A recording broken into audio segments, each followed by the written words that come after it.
Hello dear students, कैसे हैं आप लोग। मैं विक्रम, आपका accountancy teacher from Viven sir commerce classes work करता हूं। आज की क्लास में आपको पता ही हम लोगों ने retirement and death of a partner ये चैप्टर कंप्लीट कर लिया था।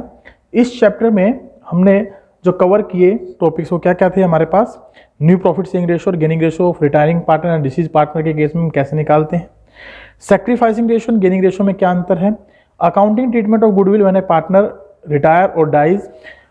Accounting treatment of revolution of assets and liabilities, कैसे कैलकुलेट करते हैं, कैसे रिवोल्यूशन करते हैं, कैसे प्रॉफिट लॉस को डिस्ट्रीब्यूट करते हैं। Accounting treatment of reserves and accumulated profits. Adjustment of capital to new profit sharing ratio. अभी एडजस्टमेंट का जो टॉपिक था that is not in our syllabus, तो हमने इसको डिस्कस नहीं किया, इसको हमने छोड़ दिया था। हमने कहा था इसको फिर कभी देखेंगे, लेकिन फिलहाल हम अगर बोर्ड का पॉइंट ऑफ व्यू देखें तो ये हमारे सिलेबस का पार्ट नहीं है, तो इसको हम जो ना स्किप कर रहे हैं।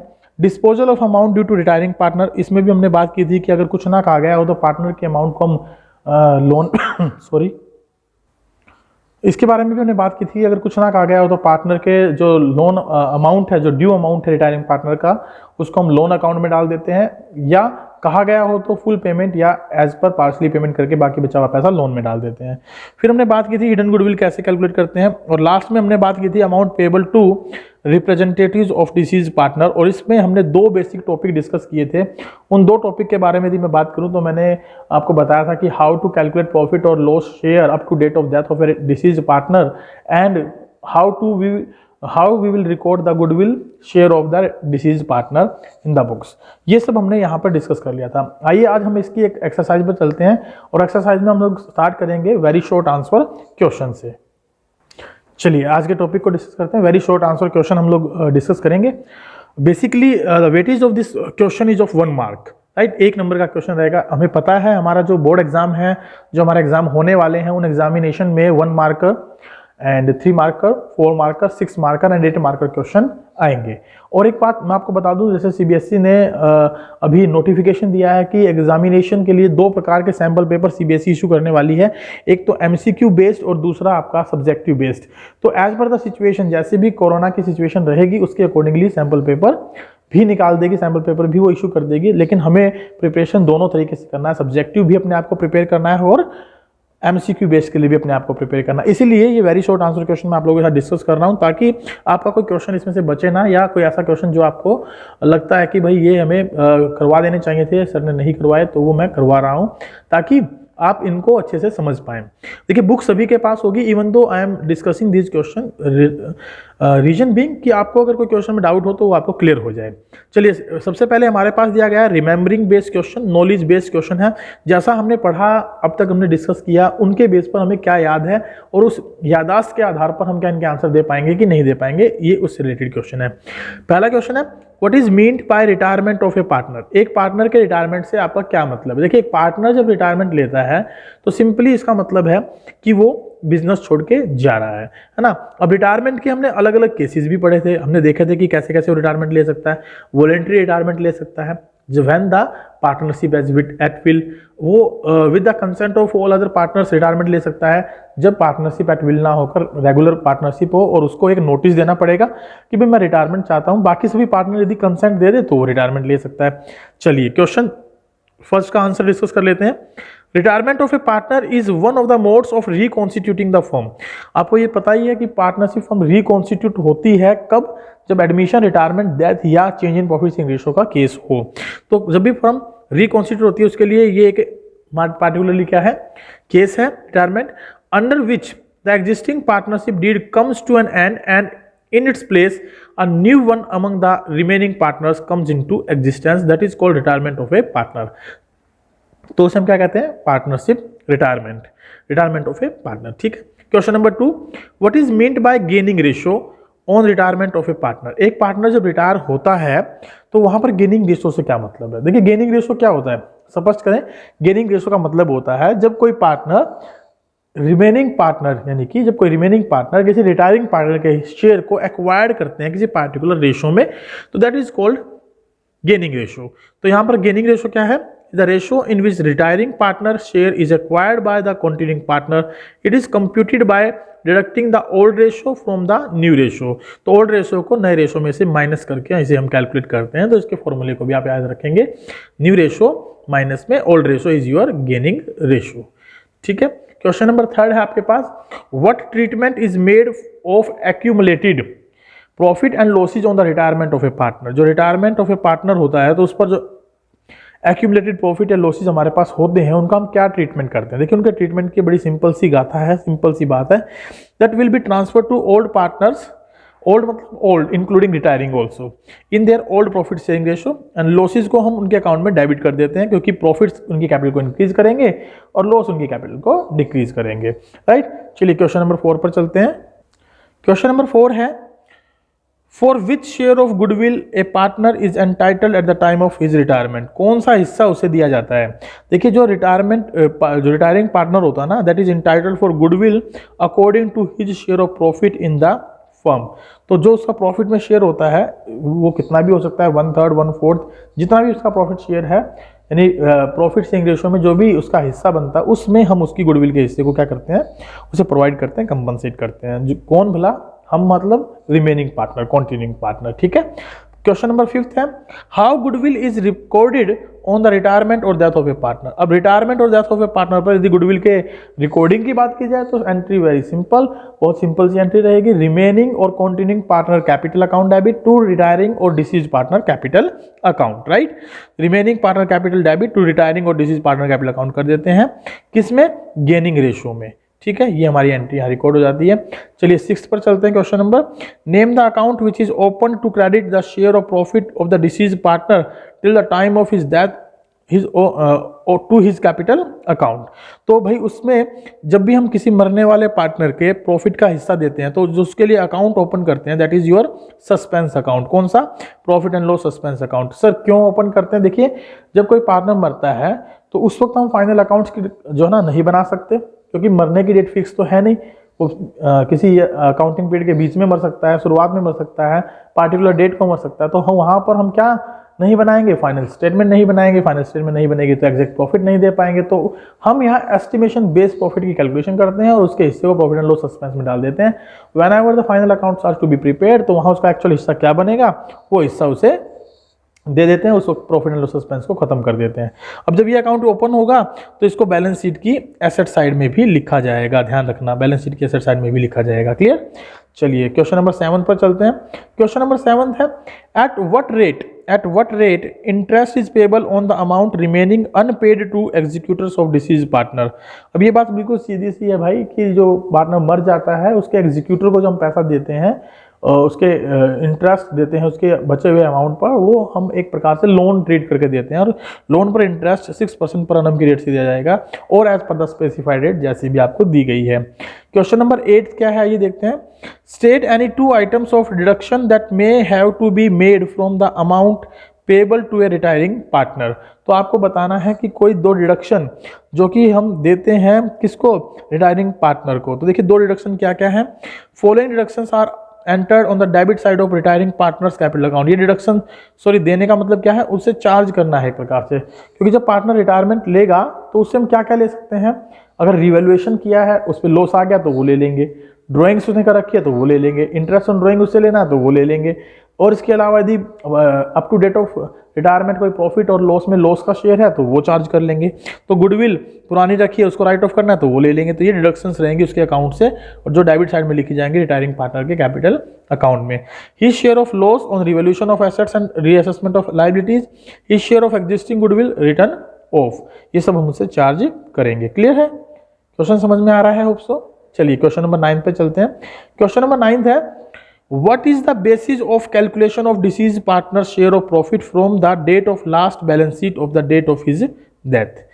तेरा basis of calculation of deceased partner's share of profit for the date of last balance sheet to the date of death क्या बेसिस रहेंगे।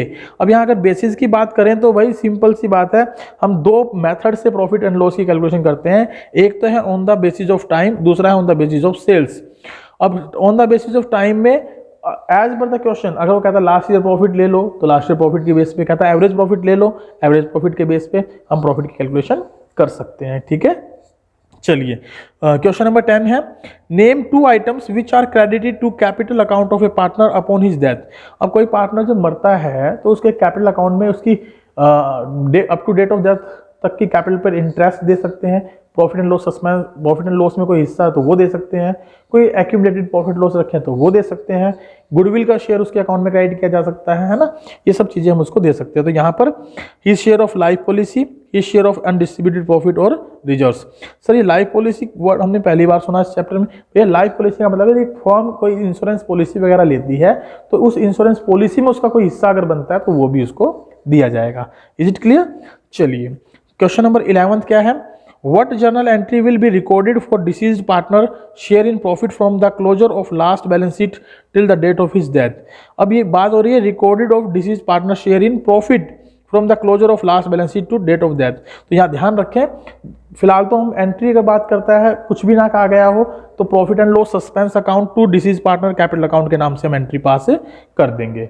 लेकिन अगर यहाँ पर जो रिमेनिंग पार्टनर है उनका प्रॉफिट एंड लॉस शेयर बदल जाए तो यही एंट्री हम पास करते हैं किसमें, gaining partner debit, gaining debit to retiring और deceased partner capital account, deceased partner capital account.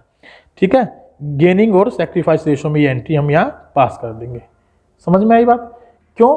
क्योंकि भाई अगर लाभ हानि अनुपात बदलेगा तो कुछ ना कुछ कंपनसेशन तो होगा, एक पार्टनर दूसरे पार्टनर के लिए कुछ ना कुछ अमाउंट तो कंपनसेट करेगा, तो उसके लिए हमें ये entry gain debit to sacrifice में करनी पड़ती है जब लाभ हानि अनुपात बदले हुए हों। क्लियर? चलिए क्वेश्चन नंबर 12 पर चलते हैं। क्वेश्चन नंबर 12 क्या है, what journal entry will be recorded for writing of goodwill already existing in balance sheet at the time of retirement of a partner. जब एक पार्टनर रिटायरमेंट लेता है तो उस पर गुडविल के जो पहले से अवेलेबल गुडविल है बैलेंस शीट में उसको राइट ऑफ करने की क्या एंट्री की जाती है? भाई पुरानी गुडविल को यदि राइट ऑफ किया जाता है तो it will decrease the capital of all partners, जितने भी पार्टनर है सबकी कैपिटल को कम कर देती है। तो एंट्री हो जाएगी all partners including retiring partner debit to goodwill account, right? तो all partners capital account including retiring partner debit to goodwill account, और किस रेशो में? ओल्ड रेशो में इसको हम राइट ऑफ करते हैं। Is it clear? चलिए क्वेश्चन नंबर 13 पर चलते हैं। State to basis for determination of profit from the date of last balance sheet in to the date of death और रिटायरमेंट। तो भाई हमने पहले भी बात की, पहले भी क्वेश्चन आ चुका, on time basis and on sales basis. Hope so कि यहाँ तक आपको क्लियर है क्वेश्चन। चलिए नेक्स्ट पॉइंट है आपका अंडरस्टैंडिंग बेस्ड क्वेश्चन। अब यहाँ था wise gaining ratio calculated, understand करना। अब अंडरस्टैंडिंग का मतलब आपको अपनी थिंकिंग स्किल्स पर जो आपने सोचा उसको रिकॉल करिए, अंडरस्टैंड करिए कि भाई हमने गेनिंग रेशो का यूज कहाँ किया था। अब गेनिंग रेशो का पार्टिकुलर यूटिलाइजेशन हम कहाँ करते हैं? गुडविल के एडजस्टमेंट में। वेरी गुड, किस में करते हैं? गुडविल के एडजस्टमेंट में। आइए चलते हैं नेक्स्ट क्वेश्चन पर। अंडरस्टैंडिंग में क्वेश्चन नंबर 15 है हमारे पास, give any one difference between sacrificing ratio and gaining ratio. जो गेनिंग रेशियो और सैक्रिफाइस रेशियो था उसमें कोई एक अंतर बताइए। देखिए सिंपल सा अंतर है, मीनिंग के बेस पे ले सकते हैं। It is a ratio in which the old partner surrender a part of their share in the favour of new partner, that is your sacrificing ratio. And in the gaining ratio it is a ratio in which the remaining partner acquire the outgoing retired और deceased partner share. Is it clear? समझ में आया? आप इसके अलावा कुछ भी difference दे सकते हैं, जैसे फॉर्मूला बेस्ड कि भाई सैक्रिफाइस रेशो कैसे निकलता है? ओल्ड रेशो माइनस में न्यू रेशो, और गेनिंग रेशो कैसे निकलता है? न्यू रेशो माइनस में ओल्ड रेशो। आप इसके बेस पे भी डिफरेंस दे सकते हैं। चलिए क्वेश्चन नंबर 16 पर चलते हैं अंडरस्टैंडिंग बेस्ड क्वेश्चन के अंदर। क्वेश्चन नंबर 16 क्या कहता है? क्वेश्चन 16 है, why are the assets and liabilities are revalued at the time of retirement of a partner. अब जब एक पार्टनर रिटायरमेंट होता है तो उस वक्त एसेट्स एंड लायबिलिटीज को आप रीवैल्यूड क्यों करते हैं? सिंपल सी बात है भाई, एसेट्स एंड लायबिलिटीज को हम रीवैल्यूड करते हैं बिकॉज क्योंकि प्रॉफिट और loss due to their revaluation is divided between all partners including the retiring partner in their old profit sharing ratio, ताकि वो उससे होने वाले प्रॉफिट और लॉस को हम सभी पार्टनर्स में डिस्ट्रीब्यूट कर सकें, including the retiring partner. Also जो रिटायरिंग पार्टनर है उसको भी उसका हिस्सा दे सकें। सर ये तो ठीक है, करते क्यों है ये समझ में नहीं आया अभी भी। बेटा मैं सिंपल सा कहूँ कि देखिए अगर आप बिजनेस को छोड़कर जा रहे हैं तो आप क्या चाहेंगे कि जो एसेट्स लायबिलिटीज है उनको रिवैल्यूड किया जाए कि नहीं किया जाए, देखा जाए कि नहीं देखा जाए। हो सकता है उनका मार्केट रेट ज़्यादा हो सकता है मार्केट रेट कम भी हो, तो आप अपनी तरफ से कोई लायबिलिटी छोड़ना नहीं चाहते, या अपना प्रॉफिट का कोई हिस्सा बनता तो उसको छोड़कर नहीं जाना चाहते, उसको लेकर जाएंगे, है ना। तो इसीलिए रिटायरिंग पार्टनर या डिसीज पार्टनर के केस में हम revaluation of assets and liabilities करते हैं ताकि उससे जो प्रॉफिट या लॉस आए तो उसमें वो अपना हिस्सा एक्वायर कर सकें। क्वेश्चन नंबर 17 है, वाई रिटायरिंग और heirs of the deceased partner, heirs का मतलब उत्तराधिकारी, legal representative are entitle to share of goodwill of the firm. उनको क्यों गुडविल दी जाती है भाई? सिंपल सी बात है, उन्होंने मेहनत की है, उन्होंने हार्डवर्क किया है, उन्होंने अपनी जान लगा दी बिजनेस को चलाने के लिए। अब वो मर गया तो क्या उसको उसकी जो रेपुटेशन उसकी वजह से फर्म ने कमाई है, क्या उसमें इसका हिस्सा नहीं होगा? उसमें उसका हिस्सा होगा।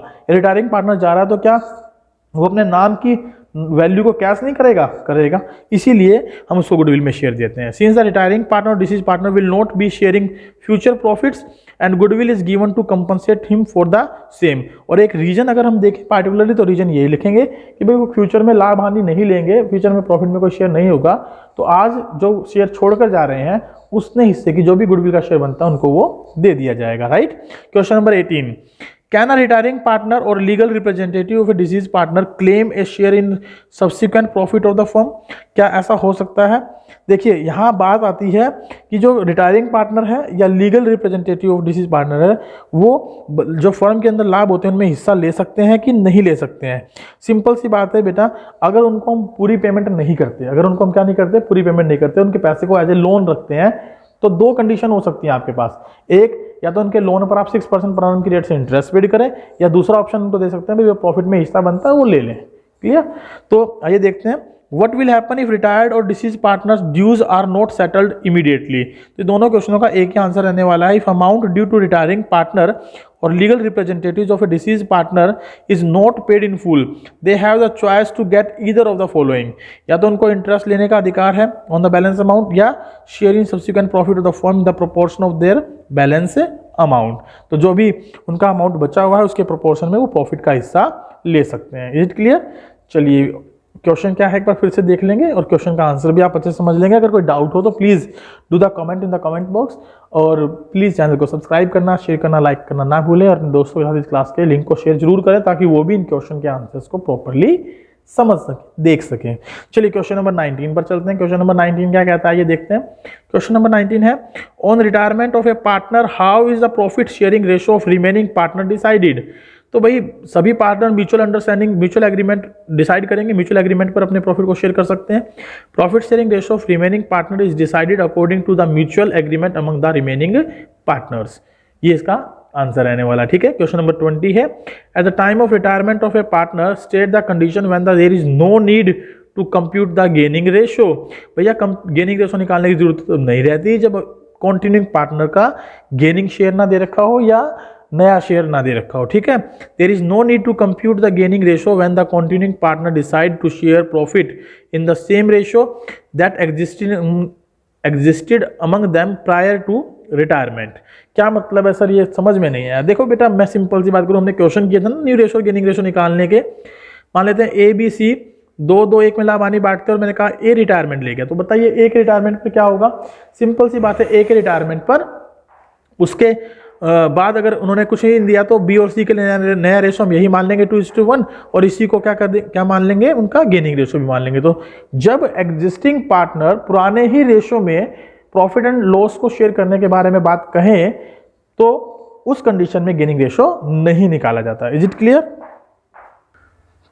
होप सो आपको क्लियर है। चलिए question number 21, in which ratio do the remaining partner acquire the share of profit of the retiring और डिसीज पार्टनर। तो सिंपली हम कहेंगे गेनिंग रेशो में। क्या आंसर देंगे इसका? Gaining ratio. Is it clear? Gaining ratio में वो एक्वायर करेंगे। आइए चलते हैं नेक्स्ट क्वेश्चन पर। चलिए question number 22, now there is application based question, right. Basically these questions are based on your that is ना कि भाई आपने सीखा क्या है, अब उसको आप अप्लाई कैसे करेंगे, राइट। उसको आप अप्लाई कैसे करेंगे। चलिए क्वेश्चन नंबर 22 पढ़ते हैं, आपको क्लियरेंस होगी कि ये एक्चुअल में किस प्रकार का क्वेश्चन है। Ramesh want to retire from the firm, the profit on revolution on the date was ₹12,000। Mohan and Rahul want to share this in their new profit sharing ratio 3:2. Ramesh wants that this will be shared equally. How is the profit to be shared? अब यहाँ पर आप अपना दिमाग लगाएं, सोचें कि भाई अगर ये रमेश और जो है मोहन और राहुल के बीच की पार्टनरशिप फर्म थी और वहाँ पर रिवोल्यूशन का प्रॉफिट हुआ, क्या हुआ, रिवोल्यूशन का प्रॉफिट हुआ, तो वो किस रेशो में बांटा जाना चाहिए था? That should be distributed among all the partners in old ratio ना। तो यहाँ मोहन और राहुल कैसे कह सकते हैं कि वो नए रेशो में बांटेंगे? बिल्कुल नहीं बटेगा। अब यहाँ ओल्ड रेशो दिया नहीं है तो ओल्ड रेशो क्या माना जाएगा, इक्वल माना जाएगा। इक्वल माना जाएगा तो सिंपल सी बात है, जो प्रॉफिट और revolution will be shared by 3 partners in their old profit sharing ratio that is equal. क्या है, इक्वल, तो इक्वली वो डिस्ट्रीब्यूट करेंगे। ये है एप्लीकेशन कि आपको हमने जब ये टॉपिक डिस्कस किया तो उस टॉपिक को आप यहाँ इंप्लीमेंट कैसे कर रहे हैं, कैसे लगाएंगे, उसके बारे में ये बात है, राइट। चलिए एक क्वेश्चन और देखते हैं, क्वेश्चन नंबर 23, और ज्यादा क्लियरेंस आएगी एप्लीकेशन बेस्ड क्वेश्चन के बारे में कि आप इससे क्या समझते हैं। क्वेश्चन है, Jamuna, Ganga and Krishna are partners in a firm. Krishna retired from the firm.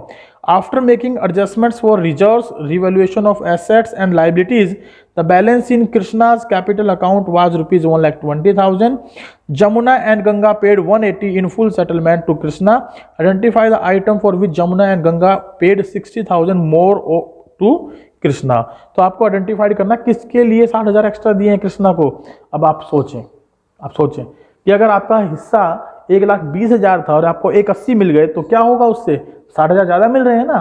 क्यों मिल रहे हैं भाई? क्योंकि आप फर्म को छोड़कर जा रहे हैं, क्योंकि आप फ्यूचर में प्रॉफिट नहीं लेंगे, क्योंकि आपकी वजह से फर्म ने कुछ नेम एंड फेम कमाया होगा. तो वो जो एक्स्ट्रा मिल रहा है that is your reputation part, reputation income ना, आपकी इनकम वो आपके नेम एंड फेम का अमाउंट है. तो उसको हम क्या कहेंगे, गुडविल का शेयर.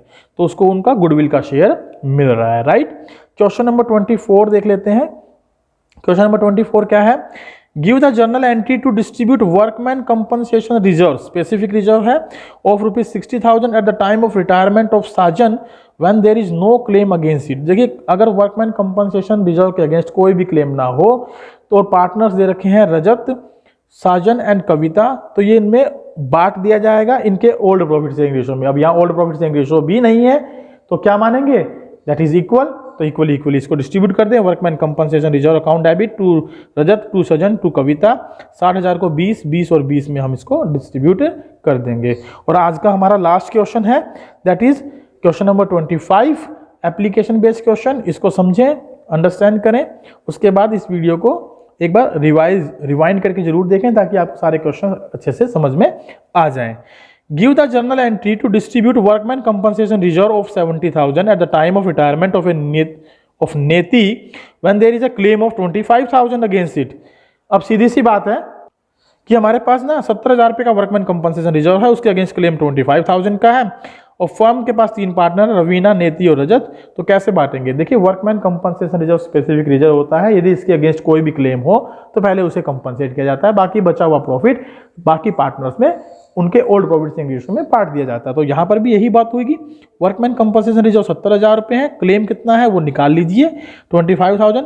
जो बच गया 45,000 उसको रवीना, नेती और रजत में बांट दीजिए ओल्ड प्रॉफिट शेयरिंग रेशो में, क्योंकि वो गिवन नहीं है. तो इक्वल हम क्या कर देंगे, डिस्ट्रीब्यूट कर देंगे. और एंट्री नरेशन लिख देंगे, transfer of workman compensation reserve to old partners capital account. Is it clear? चलिए यहाँ तक आज हम अपनी क्लास को रखते हैं. बाकी क्वेश्चन हम कल डिस्कस करेंगे अपनी नेक्स्ट क्लास में. तब तक के लिए thank you very much. Bye bye, take care, have a good day. Hope so आपको क्वेश्चन समझ में आए होंगे और आपको कंसेप्ट भी क्लियर हुआ होगा. तो प्लीज़ चैनल को सब्सक्राइब, लाइक, शेयर करना ना भूलें. अपने दोस्तों के साथ शेयर करना तो बिल्कुल ना भूलें. रिमेंबर दैट जब सब्सक्राइब करते हैं तो बेल आइकन को जरूर प्रेस करें ताकि आपको हमारी वीडियोज़ के लेटेस्ट नोटिफिकेशन साथ साथ मिलते रहें. Have a good day, bye bye, take care.